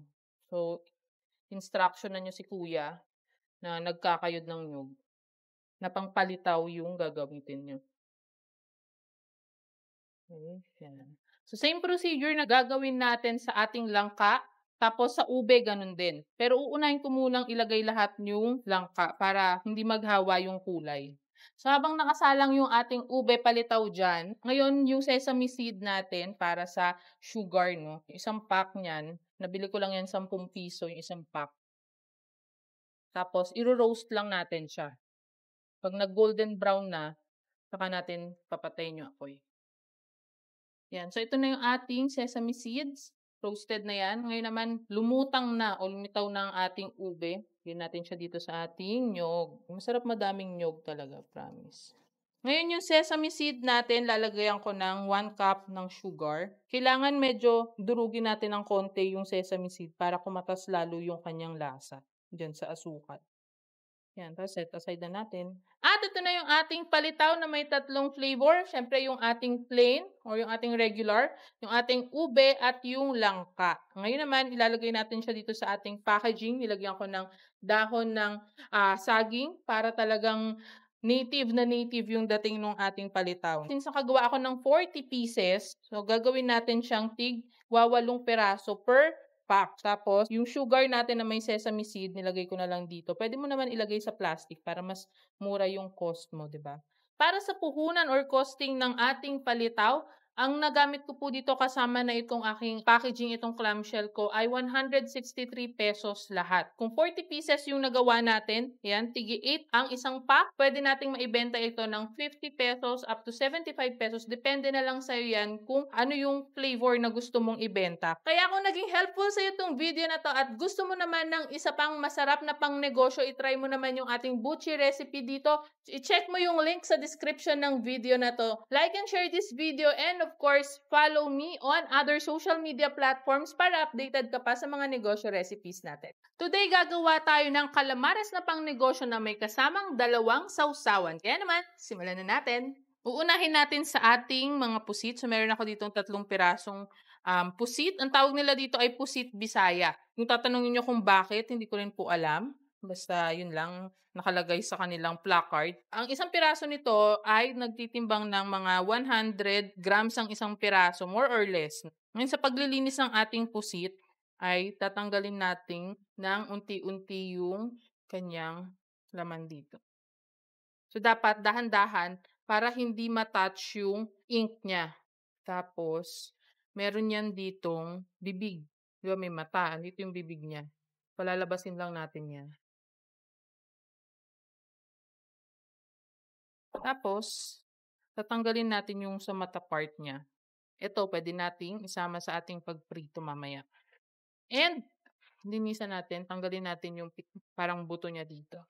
Tapos, ang pinaka-technique sa pusit, para hindi siya yung magoma, no? Tatanggalin natin yung itong first layer ng skin niya. So, malalagyan lang natin siya ng konting scar. Pero maliit lang. Para matanggal lang natin yung first layer. Tried and tested na po yan. Nung sinama ko dati yung merong ganito, merong color. Kasi ito yung parang goma part niya eh. Diba? Matigas talaga siya. Nung sinama ko yan, ay ang kunat-kunat po talaga. So, dapat matanggal lahat yan. At ito na nga, pagkatapos ko na siyang linisan, tanggalan ng kanyang first layer skin. Ngayon naman, hihiwain na natin yan. Sa ganito. Pwede mo pang nipisan, depende sa gusto ng asawa mo. Yan, di ba? Tapos take note, yung kanyang sa gilid dito ay tinanggal ko para separate natin siyang maluluto mamaya. Pero kung gusto mo naman, less hassle ka na maglinis ng ganito, magbalat-balat dyan, at mas makamura ka, pwede kang bumili ng frozen na squid. Ito is 3 to 6 cm na yung kanyang pagka-ring. Nabibili ito sa mga supermarket. Sa Robinsons, nabili ko, ang presyo niyan is 194.50 ang 1 kilo. So, binilang ko siya kanina, 100 pieces ang laman niya. Dito naman, yung 300 grams ay 153 ang pagkakabili ko. 'Di ba? Parang mas makakamura ka kung ito na. At the same time, less hassle ka na sa oras kasi huhugasan mo na lang siya, then isi-season mo na siya agad. Okay. Pero depende naman yan, kung maraming pusit dyan sa inyo at mura lang, pwedeng magpusit ka na lang. Fresh pa. Titimpla na natin yung ating squid or mga pusit. So, ilalagay ko muna yung 4 cloves ng crushed garlic, 2 teaspoons ng salt, iodized salt po yan, half teaspoon ng black pepper. So, para kasi mabigyan na natin ng lasa, so ilalagay ko na yung ating mga pusit dito. So, nahugasan na yan. Ito yung frozen na squid. Squid rings ang tawag dyan. Tapos, ito naman, ihahalo ko na rin yung aking fresh na squid. Lalagyan natin siya ng lemon para matanggal ang kanyang lansa. Pwedeng kalamansi kung wala kang lemon. Tapos haluin lang natin. So malinis naman po yung kamay ko. Tapos ito, pwede mo siyang i-marinate from 30 minutes to overnight. So okay na yan. Habang hinihintay natin yung ating squid, ngayon naman gagawin natin yung ating batter. Meron ako ditong 1 cup ng all-purpose flour. Lalagyan ko siya ng 1/4 cup ng cornstarch, 1 teaspoon ng iodized salt, 1/4 teaspoon ng black pepper, 1/4 teaspoon ng paprika powder. Optional po ito, pwede mong lagyan, pwedeng hindi. At ito rin, 1 teaspoon garlic powder para may lasa yung ating batter. Haluin natin. And then, unti-unti nating lagay yung 1 to 1.5 cup ng ating water. So, dapat ang consistency niyan ay hindi ganun kalapot, hindi rin ganun kalabnaw. So, sakto lang dapat siya. Haluin natin hanggang sa mawala yung buo-buo or lumps. Yan, inubos ko na lahat. Okay? Ngayon naman, para dun sa ating pang-dredge na flour, so meron akong 1 cup ng flour dyan, all-purpose flour. Lalagyan ko ng half teaspoon ng salt at black pepper. So, haluin lang natin. Nagpapainit na rin ako ng mantika sa kawali na yung ating pang-dredge na flour. Tapos, ito rin yung ating butter mix at yung ating breadcrumbs. At ito na, after 30 minutes, yung ating squid. Yan na marinate. Nagpapainit na ako dito ng mantika. Ilalagay ko na yung squid dito sa ating flour mixture. Ang ilan. Tapos, lalagay ko siya dito sa ating batter. Tapos, pwede nating ibalik ulit dito sa flour. At dito sa butter. Tapos, prito natin. So, ito yung unang way. So, ito naman yung pangalawang option. So, after na mo mailagay sa butter, diretso mo siya dito sa breadcrumbs. Tapos, lagay na natin dito sa ating mantika. So, lutuin lang natin yan hanggang mag-golden brown siya. Sarap. Ngayon naman, gagawa na tayo ng sauce. Una natin gagawin na yung ating mayo ketchup sauce or yung ating Thousand Island. So, meron ako ditong 1/2 cup ng mayonnaise. Lalagyan ko siya ng 1/4 cup ng tomato ketchup or any ketchup naman po ay pwede. 1 teaspoon ng sweet pickles. Ito naman ay optional. Kung hindi mo trip, huwag mo na lang lagyan. 1 tablespoon ng sugar. Lagyan natin ng pinch ng salt, iodized salt, tsaka white pepper. So, white pepper kasi is light lang yung kanyang lasa. Haluin lang natin to. So, after nyan, pag nahalo mo ng maigi, pwede mo na siyang ilagay sa iyong squeeze bottle. Next naman natin yung ating suka. Siyempre, perfect na perfect ang calamares sa suka din. Kaya lalagyan ko yung aking 1 cup ng vinegar or suka kahit anong brand. Lalagyan ko siya ng 1/8 cup ng patis. Hahalo ko yung 1/3 cup ng sugar. Pwede mong bawasan. Depende sa preference ng tamis mo. Half teaspoon ng iodized salt. Lalagay ko din yung aking 5 cloves ng minced garlic. Strain ko yung 5 pieces ng calamansi juice. At lalagyan ko siya ng crushed black pepper. So, haluin ko lang to hanggang sa matunaw yung sugar and salt dito sa ating vinegar. Pero syempre, mamaya i-strain natin to. Kung pwede mong i-stay longer, parang minarinate mo din siya overnight bago mo i-strain para yung lasa ng mga pepper, ng mga bawang is manuot muna. Pero pwede mo ring i-blender. So, depende yan sa'yo. Strain ko na siya. Tapos, saka natin lalagyan ng white onion, pwedeng red onion, mince. Pwede mo ring lagyan ng cucumber. At syempre, yung ating siling labuyo. So, itong siling labuyo ko ay 3 piraso or depende sa kung gaano mo gusto anghang yung iyong sili. So, ito na yung ating sukang masarap na maanghang. At ito na ang ating dalawang way ng calamares recipe. Ayan. At syempre, ito yun, yung may breadcrumbs. At ito yung kaninang dinouble dip natin. So, para naman sa packaging, is pwede tayong maglagay ng ganito, yung paper box lang na square or mga fishball box, ganyan. So, pwedeng ganito. Tapos, pwede mo siyang lagyan ng ating ginawang Thousand Island sauce. So, pwede natin lagyan dito sa gilid. Diba? Kasi yung iba ayaw naman ng masyadong madaming sauce na ganyan. Tapos, pwede naman na sumausaw sila or maglagay ka sa cup ng suka. So, para naman sa to go or delivery, pwede kang gumamit nitong 500 ml microwavable tub. Depende sa'yo kung kung ano yung package na gusto mong ibigay sa kanila, kung ilang piraso yung gusto mong ilaman dito sa 500 tub na to o kaya dito sa ating paper box na to. At para sa costing ng ating calamares in 2 ways. So, yung nagamit ko dito kasama yung dalawang squid na frozen and fresh, ayan, ay 552 pesos. Pero i-check mo yung breakdown ng mga ingredients natin at costing dito sa description ng video na to. Kaya naman, kung naging helpful sa itong video na to at gusto mo ng isa pang masarap na street food na pangnegosyo, i-check mo naman yung crispy isaw na pangnegosyo dito o kaya naman i-click mo yung link sa description. Don't forget to follow me on my social media accounts. Ayan, search nyo lang Nina Bacani para updated ka pa sa mga negosyo recipes natin. Today, gagawa tayo ng homemade fishball na pangnegosyo. Kaya naman, simulan na natin.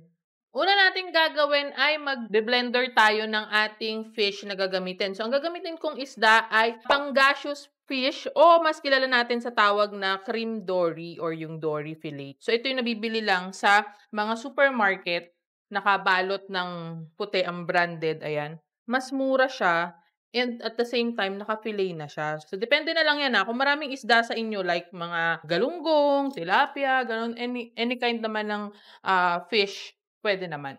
Next, ilalagay ko yung 1 cup ng water, 3 cloves ng garlic, isang buong white onion. So, itong white onion, pwede naman na hindi mo na i-chop. Ano mo lang, parang square lang. Tapos, 1/8 cup ng patis. So, blender lang natin to. After natin ma-blender yan, lalagay naman natin yung isang pirasong itlog at 4 egg whites. Next, pagsasamahin naman natin sa isang stainless bowl yung ating mga dry ingredients, kagaya ng 4 2/3 cup ng all-purpose flour, 2 1/3 cup ng cassava starch. Pwede naman, gawin mong 5 cups yung all-purpose flour, 2 cups yung cassava starch. Sinimot ko lang talaga yung cassava starch ko. Sayang.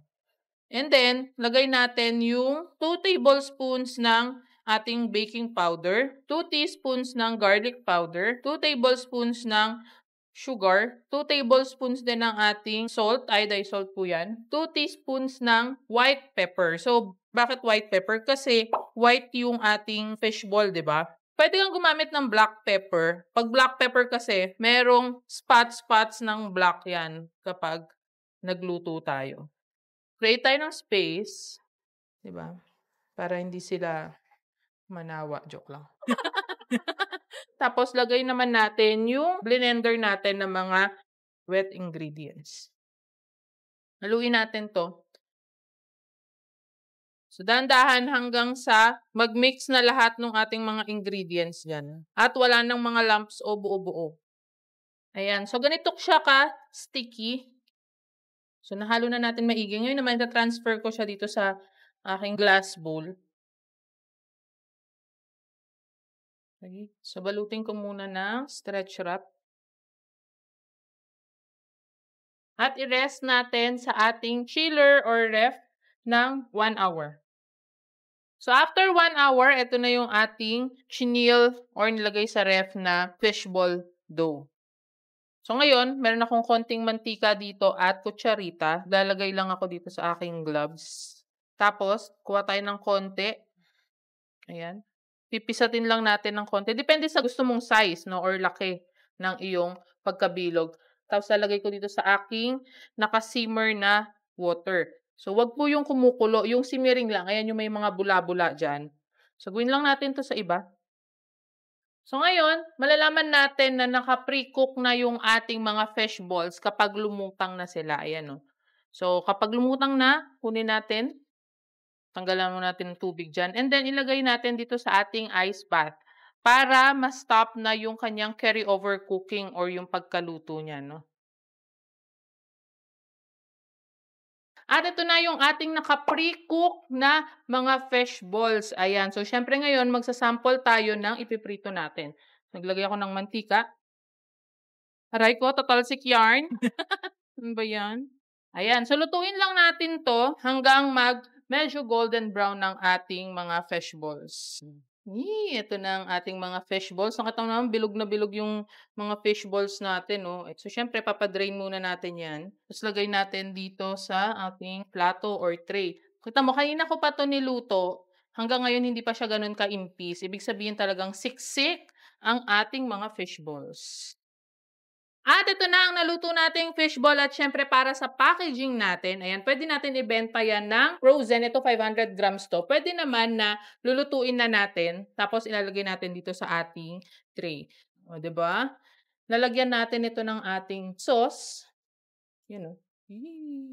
Dapat madaming sauce. Ayan. Tapos, titikman natin. Itong sauce ko, matamis to. Pwede kong lagyan ng chili oil. Meron akong chili oil dyan. Kung gusto kong maanghang. Ito muna. So, ang siksik nung fishball ko, tapos yung fishball ko. Ang siksik nung fishball, tapos ang linamnam niya, tamang-tama yung blend nung alat, tapos yung pagka-chewiness niya masarap. So, syempre, pinartneran pa ng masarap na fishball sauce. Kaya naman, para sa costing ng ating fishball, ayan, nakagawa ako ng 2 kilos and 70 grams o kaya naman sa piraso ay 255 pieces. Siyempre, ikaw pag gagawa ka, depende sa hulma, size o mold ng fishball. Ang puhunan ko dito ay 210 pesos. Pwede ko itong maibenta pag frozen. Ang 500 grams pwede nating maibenta ng 80 pesos. Ang 1 kilo pwede mong ibenta ng 150 pesos. Pero kapag retail, ayan, pwede nating ibenta ng 2 pesos each. Bakit? Kasi hindi po commercial ang ating fishball. Homemade siya, kaya talagang mas mahal kasi siksik yung lasa niya. Makita mo, hindi pa siya ganun na umiimpis, diba? Hindi siya puro hangin lang. Ayan, ang posibleng tubuin natin ay mag-range ng 90 pesos to 300 pesos. Para pa lang yan dito ha, sa nagawa nating 2 kilos na fishballs. Kung gusto mo, doblehin mo, triplehin mo yung ating mga ingredients para mas makagawa ka ng mas marami at syempre mas malaki yung kita mo. Syempre ang fishball masarap kapag may sauce. Nakuha mo rin yung tamang timpla ng sauce. Kaya naman i-check mo din yung ating fishball sauce na pang negosyo dito. Kaya naman i-click mo yung link sa description ng video na to. Like and share this video and of course i-add to cart ng ating mga Foodpreneur Kitchen statement shirts. Ayan sa Lazada, Nina Bacani Merch at follow me on other social media platforms para updated ka pa sa mga negosyo recipes natin. Today, magluluto tayo ng kwek-kwek na pang negosyo. Kaya naman, simulan na natin.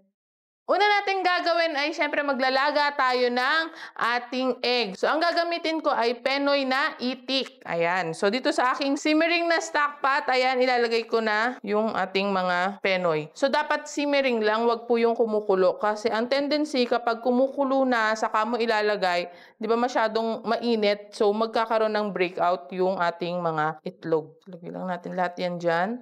Itong binili ko ay 15 pieces. Depende sa'yo, pwede ka naman gumamit ng mga trays, di ba? Kapag marami ka ng mga pa-orders. Pero kung mag-start ka pa lang, start mo muna yung sa konti muna para makabuild ka muna ng iyong mga customers.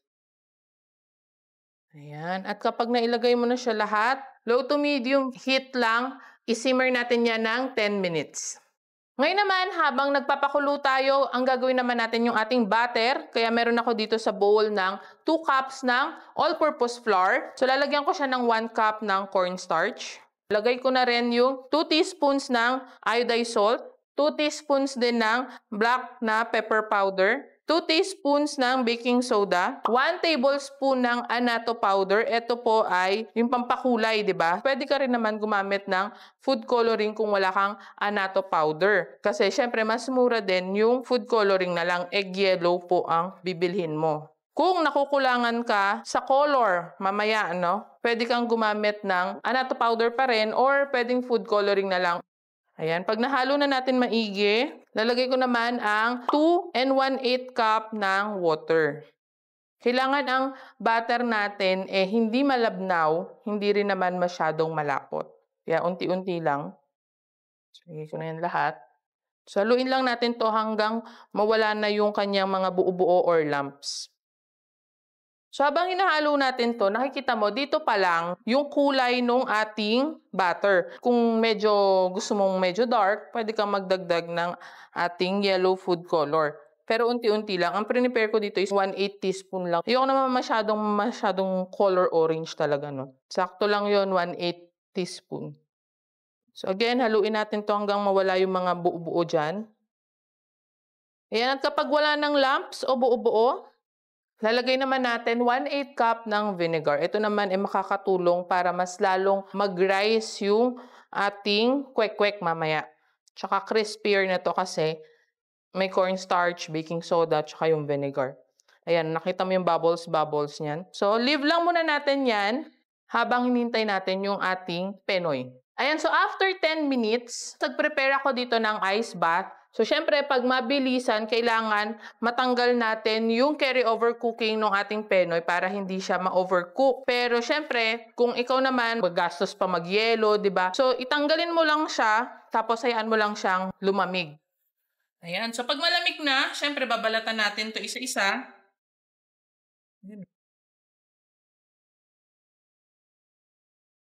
So, lagay natin dito. So, gawin lang natin to sa lahat. So, habang nagpapainit tayo dito ng mantika, ngayon naman, yung nabalatan natin na Penoy, dredge natin sa ating cornstarch. So, pwede naman na isa-isa, di ba? Yung ganyan. Pero, syempre, para hindi na masyadong matrabaho, pwede na nating ilagay yung ating cornstarch dito. 1/2 cup to 1 cup, depende po sa dami ng iyong mga Penoy. Kailangan mabalutan talaga ng cornstarch yung ating mga eggs, yung mga Penoy natin. So, pag nabalutan na, taktak lang natin yan. Tapos, lagay natin dito sa ating batter. Make sure na kapag bago mo ilagay, haluin mo muna kasi baka namuon na sa ilalim, no? Tapos, using yung stick, yun na yung ipang bibilog natin dyan. And then, try natin mag-dip. Okay, so lutuin lang natin. Ganyan lang yung gagawin natin.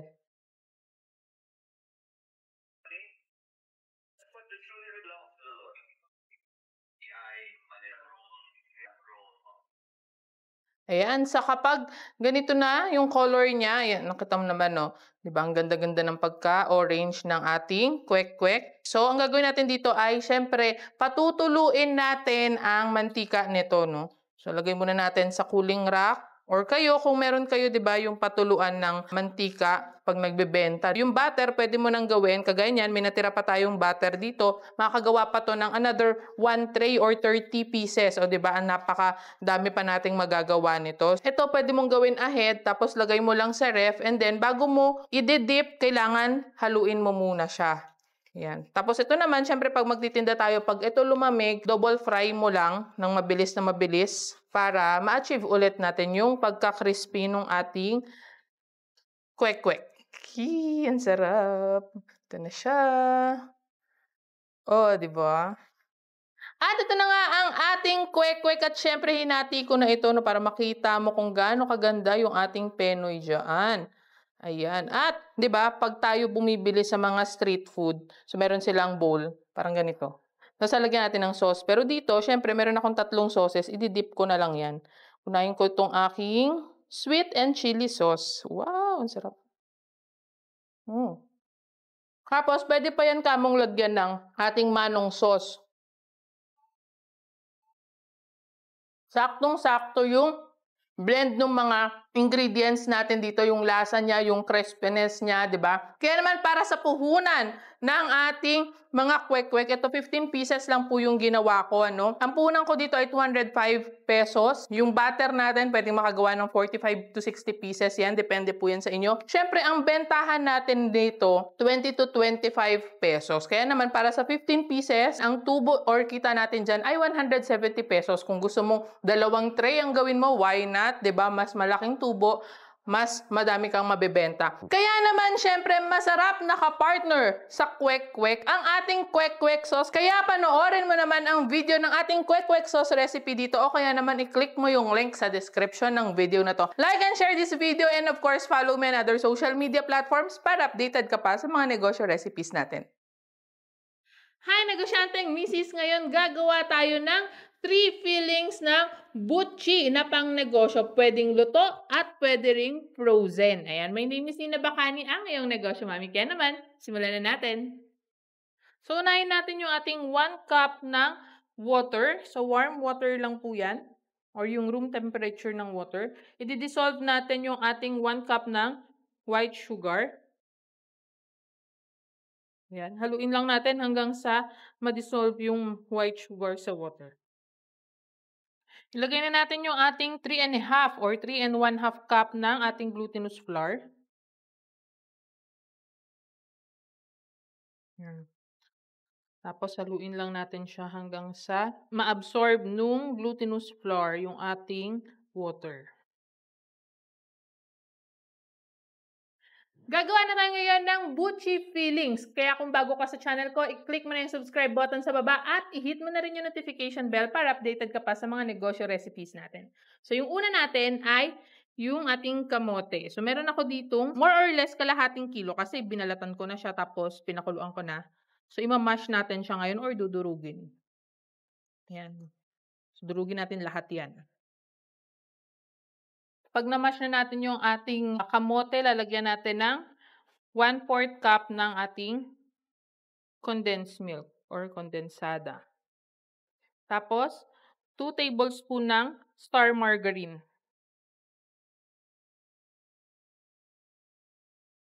Saluin lang natin to.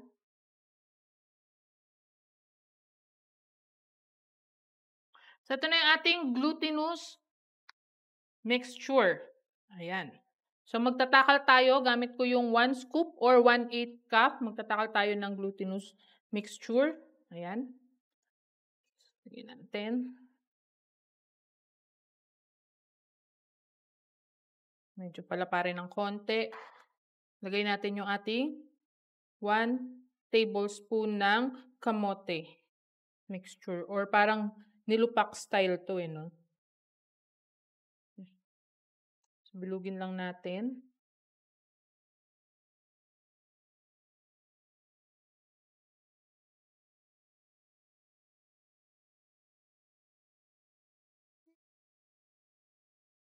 Yan.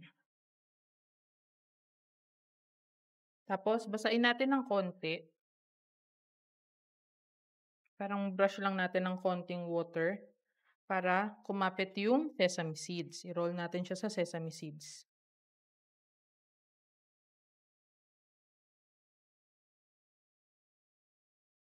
Okay, lagyan natin dito.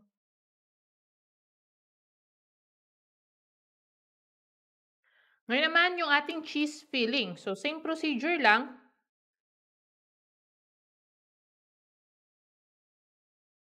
Lagyan natin yung ating cheese na naka-cubes or dice.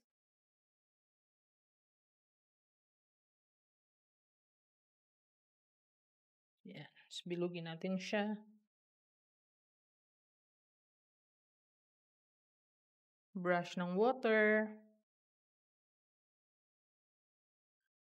Lagay sa, i-roll sa sesame seeds.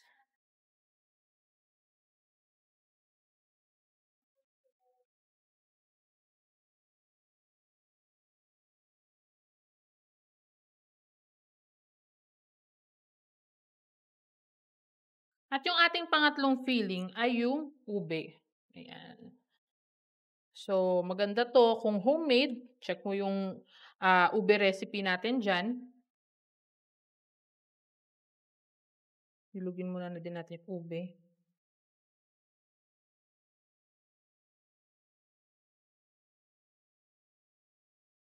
Banat-banatin lang natin siya hanggang sa makover ng glutinous yung ating filling. Tapos, bilog.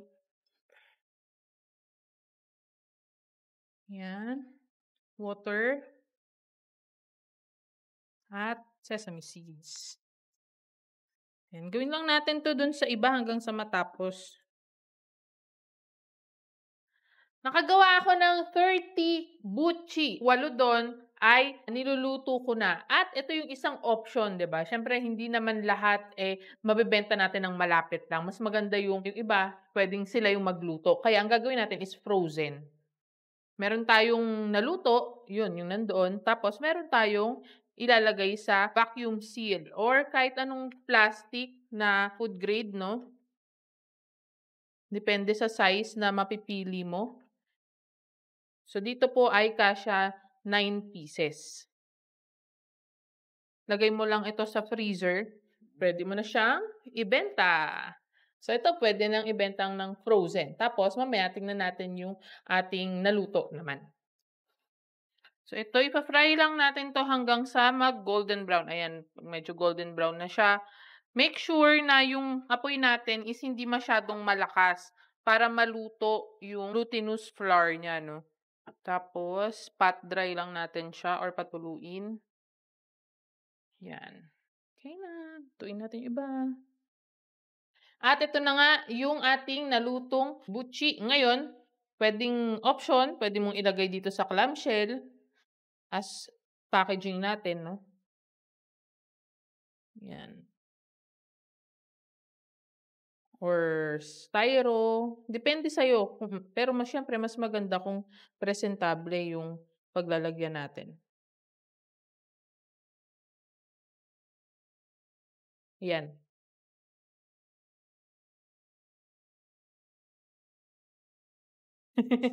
Isiksik mo. Masyado malaki. Hindi, pero sakto lang. Ayan o. Hindi kasi maayos. Yan. At para nga sa costing ng ating buchi, ayan, meron tayong 3 flavors. Yun yung cheese, ube, at saka yung sa parang nilupak natin na kamote, no? Ngayon, 30 yung nagawa natin. Ang nagastos natin dito lahat ay 121 pesos. Dinivide ko siya into 3 sets. Yung 2 set ay naka-plastic or pang-frozen. Tapos yung isa naman is yung luto na 8 pieces. Yung isa 9 pieces. Check mo yung description dito sa baba para sa full breakdown ng costing, ingredients, at yung syempre para sa timestamps na rin natin. Para sa bentahan ng ating buchi ay pwede mo siyang mabenta ng 80 to 100 pesos. Depende po sa pagkakabili ng mga ingredients mo at kung anong i-feeling mo. Ayan. At syempre, ang tubo or kita natin dito ay magre-range na 119 pesos up to 179 pesos. Mas marami kang magagawang buchi, mas malaki yung kita mo. Kung naging helpful sa itong video na to, i-check mo naman yung siomai recipe video dito. At syempre, give me a thumbs up, subscribe, at i-hit mo na yung notification bell para updated ka pa sa mga negosyo recipes natin.